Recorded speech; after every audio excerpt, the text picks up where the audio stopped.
ഇടുക്കി നിയോജകമണ്ഡലം ഇടതുപക്ഷ ജനാധിപത്യ മുന്നണി സ്ഥാനാർത്ഥി റോഷി അഗസ്റ്റിൻ നാമനിർദ്ദേശ പത്രിക സമർപ്പിച്ചു. മുഖ്യ ഭരണാധികാരി ഡെപ്യൂട്ടി കളക്ടർ അതുൽ സ്വാമിനാഥൻ മുമ്പാകെ 2 സെറ്റ് പത്രികയാണ് നൽകിയത്.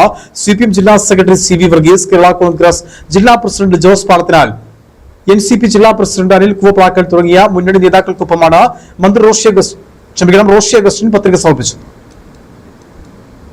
ഇടുക്കി നിയോജകമണ്ഡലം ഇടതുപക്ഷ ജനാധിപത്യ മുന്നണി സ്ഥാനാർത്ഥി റോഷി അഗസ്റ്റിൻ നാമനിർദ്ദേശ പത്രിക സമർപ്പിച്ചു. വരണാധികാരി ഡെപ്യൂട്ടി കളക്ടർ അതുൽ സ്വാമിനാഥൻ മുമ്പാകെ 2 സെറ്റ് പത്രികയാണ് നൽകിയത്.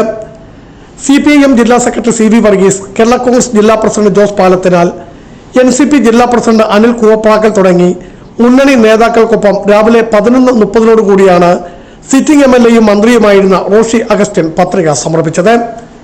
10:45 ഇടുക്കി പദ്ധതിയുടെ വഴികാട്ടി ആദിവാസി ഗോത്രവർഗ തലവൻ ചെമ്പൻ കൊലുമ്പന്റെ വെള്ളാപ്പാറയിലെ സമാധിയിൽ പുഷ്പാർച്ചന നടത്തിയ ശേഷമാണ് കളക്ടറേറ്റിലെത്തി പത്രിക സമർപ്പിച്ചത്. തുടർന്ന് ചെറുതോണി ടൗണിൽ എത്തിയ റോഷി അഗസ്റ്റിൻ വ്യാപാരികളെയും വഴിയാത്രക്കാരെയും കണ്ട് വോട്ട് അഭ്യർത്ഥിച്ചു. ബിജു വൈശൻ പറമ്പിൽ, ഇടുക്കി വിഷൻ ന്യൂസ്, ഇടുക്കി.